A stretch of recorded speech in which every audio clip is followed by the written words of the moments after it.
खूनी खजाना। कभी कभी इंसान की सबसे बड़ी कमजोरी उसका लालच होता है, और जब लालच डर से टकराता है तो जन्म लेती है एक ऐसी दास्तान जिसे सुनकर रूह कांप जाती है। ये कहानी है गढ़ीपुर नाम के एक वीरान गांव की, और उस खौफनाक हवेली की जहां दफन है एक खजाना, और उस खजाने की रखवाली करता है एक खूनी भूत।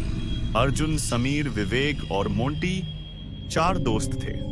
कॉलेज खत्म हुआ, बेरोजगारी का दौर चल रहा था और पैसों की तंगी ने दिमाग को उलझा रखा था। एक दिन अर्जुन को अपने दादा की पुरानी लाइब्रेरी में एक पुरानी डायरी मिली। उसमें लिखा था, गढ़ीपुर की हवेली में नवाब सुल्तान मीर ने करोड़ों का खजाना छुपाया था, लेकिन वो खजाना शापित है। दोस्तों ने तय किया, चाहे जो हो खजाना निकालेंगे। रात के अंधेरे में चारों दोस्त हवेली पहुंचे।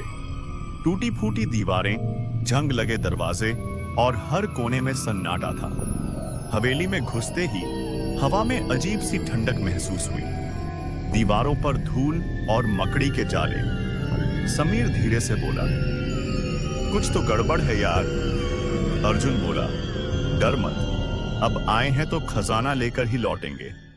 तहखाने का दरवाजा जंग खाया हुआ था, लेकिन जैसे ही अर्जुन ने हाथ लगाया, दरवाजा खुद ब खुद खुल गया।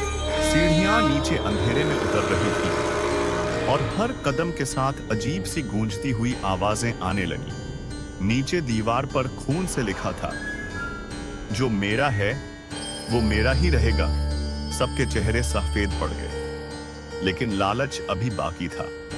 तहखाने के कोने में एक पुराना संदूक रखा था।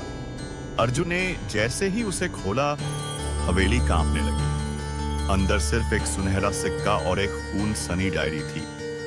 विवेक ने डायरी खोली। मैं तांत्रिक कामनाथ, मैंने अपनी आत्मा इस खजाने से बांध दी है। जो भी इसे लेने आएगा वो जिंदा नहीं बचेगा। तभी एक खौफनाक चीख गूंजी। अंधेरे से निकलता है एक जलता हुआ भूत। लाल आंखें, जले हुए चेहरे पर गहरा क्रोध और लंबे नुकीले नाखून।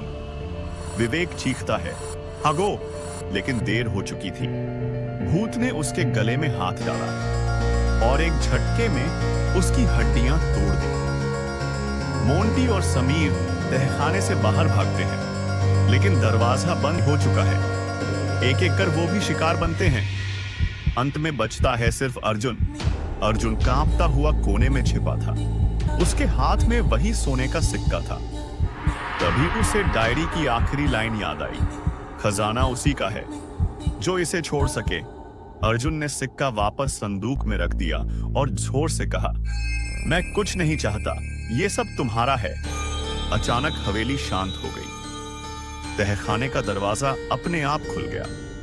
अर्जुन बाहर निकला, और जैसे ही वो हवेली से निकला, पूरा महल जमीन में समा गया। आज अर्जुन जिंदा है, लेकिन वो रात, वो हवेली और वो खूनी खजाना उसकी रूह से कभी नहीं गया। क्या आप किसी शापित खजाने को छूने की हिम्मत रखते हैं?